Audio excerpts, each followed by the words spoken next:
Hello everyone, today I'm going to talk to you about a web tool called Learnist. Learnist is the equivalent to an educational bulletin board. It's comparable to a Pinterest for educational media. So let me show you what this tool is all about and how to use it. So the first thing we need to do is go to the website learny.st, Learni.st. I know, really weird web address, but the good thing is if you forget and you're on autopilot and you type in learnist.com, it automatically redirects you where you need to go. So we are in good shape with that. Alright, so once you're here, you can click on the option to sign up, which is right here in the middle of the screen or at the top. I'm going to go ahead and click that. And you can set up an account using your email, Facebook, or Twitter accounts. I've already signed up, so I'm just going to go ahead and log in. I used my Facebook, so I'm going to log in with my Facebook account, and no, I don't want them to post for me.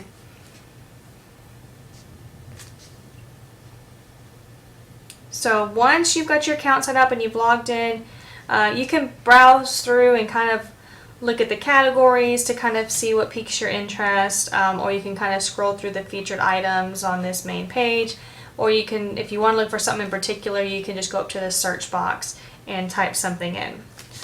Okay, but for today, what we're going to do is I'm going to show you how to create your own board, or Learn Board as they like to call it. So what we're going to do is we're going to click on this Create a Board button. And here's kind of where you're going to begin. So once you've created a board, it's going to show up down here at the bottom where I've got this photosynthesis one. So, but for our purposes right now, we're going to go ahead and hit create a board one more time to get us to where we're actually going to start. Alright, so a couple of things I want to show you before we begin. They're all up here at the very top. So the first is going to be a kind of completion bar to say how complete you are as far as your Learn board. And if you click on the little arrow, it kind of goes through and shows you the minimum requirements and then how to make it great. And so once you meet all of these, then it gives you a 100% complete. The next thing here is if you click, you have the option to place your board into a category to make it easier for searches. So if I select down here, it's all those main categories that were on the main page. So you can, narrow down if someone's looking particularly for your content. And then this button is once you have your content here, you can use this and drag and reorder and then save your material in the order that you're wanting it to be. Let's see. And then you've got, obviously you can trash your entire project if you end up just absolutely hating it, I suppose. And then the last one is going to be publish. So nobody's be able to see what you're doing until you actually hit this publish button. So it's just like if you've ever created a website, you do all this work, but nobody sees it until you actually publish it. So make sure you do that when you're finished. Okay, so this little light bulb here is here to give you helpful tips and hints. Once I begin typing, you'll see that this will pop up and start giving information. It has an X where you can close it out, but I figure it can't hurt to have it there for the first maybe a couple times that you go through this to kind of remind you of things that would make it a good presentation. So the first thing you want to do is come up with a title for your board. So let's just say I want to call this one More of Me Through Mitosis. Something short and catchy, kind of stands out. And then you're going to give it some kind of description. Yours would obviously be a little bit more elaborate than this, but I'm going to say cell growth and repair. The reason I'm doing that is because it really won't let you go to the next step until you get that done. And the last thing here is that you can add a cover photo. So you just click on this. If you have an item on your desktop or saved, you can drag it in, or let me just type in mitosis and see what pops up. Now here's the key thing about adding pictures. It doesn't, if you notice, it's not necessarily showing the entire picture. It kind of shows a piece of it. And there's not really a good option to resize, so you probably kind of have to find smaller images or to make that fit. So that's really the only tricky part that I've found so far when it comes to setting up your content here. Okay, and as y'all saw, these little tips popping up. Alright, so now that's done, I'm going to hit let's go.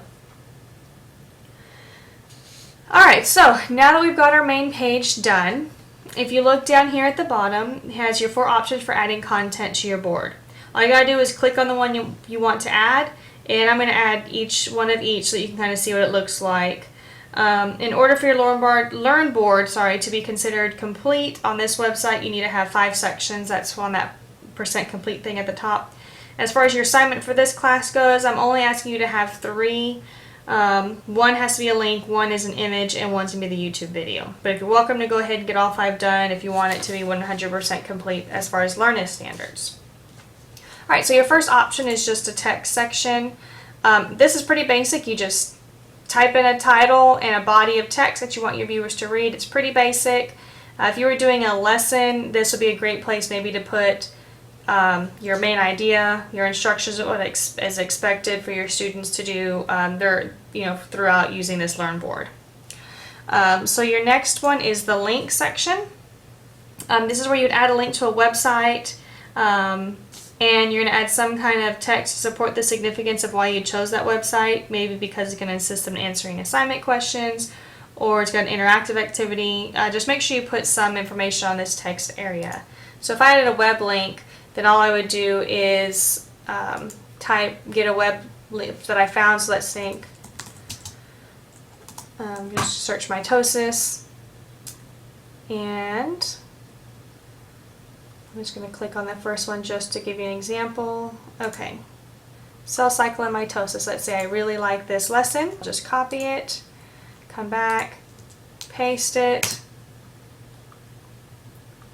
Alright, and I guess I can, sorry, one more time, we'll just use this. Okay, so I'll give an image, it's a link to this, and then it gives information directly from that page. If that seems to be sufficient as far as what you're wanting, then great. If not, you can go on, you can add more instructions, or you can even completely remove what's there and then type in your own information that you're wanting them to do. Okay, maybe it's read this and then complete some assignment, or type up, answers to a question that you may have posed on here, whatever the case may be. Okay, so your third option is an image. Just like the title page, it's a little bit tricky because the image size. You'll need to play around with it until you can find an image that will look good in the space provided. Again, headline, there's an area for text for you to describe the picture. Again, what are you wanting them to get out of that picture here? So let's just say chromosomes is what I'm looking for. And let's just say I want to use this one. Okay, and then I would type in chromosomes and then a description.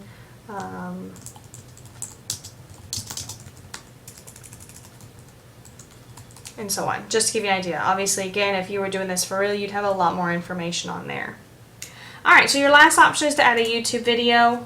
You can really easily find a video, which is one thing I really love about this. It's just like with the pictures and websites, it's just like I could type in a keyword. So I'm going to type in mitosis because that's what we're looking at. So type in that keyword and it gives you all these YouTube videos. So let's just say I really like this Amoeba Sisters video, so I'm going to go ahead and add that video. So once you find the one you want, just click it and done. Now on the side, it's going to automatically give you some input from YouTube. I would suggest that you go ahead and change this to something that you want to say about the video. Maybe explain if there's something important from the video you want them to watch for, a key piece of information. Maybe pose a question that you want them to answer at the end. Because obviously if you read over this, it's really incomplete and it doesn't really give you any significance as to why are they watching this video. So that's it. That's your 4 options. So once you have all your information in, all that's left to do is go up to the very top, okay, and hit publish. Sometimes it takes a while, kind of has to think for a bit to get all that processed, but once the publishing finishes, you're done. Okay, so now that you're done with this, how are you going to get your students access? So let me go ahead and I'm going to go back. I'm going to log out so I can kind of show you. One great thing is it's not required for you to have an account to have access to the information. So really you just got to get them to the website and then they can use the search bar.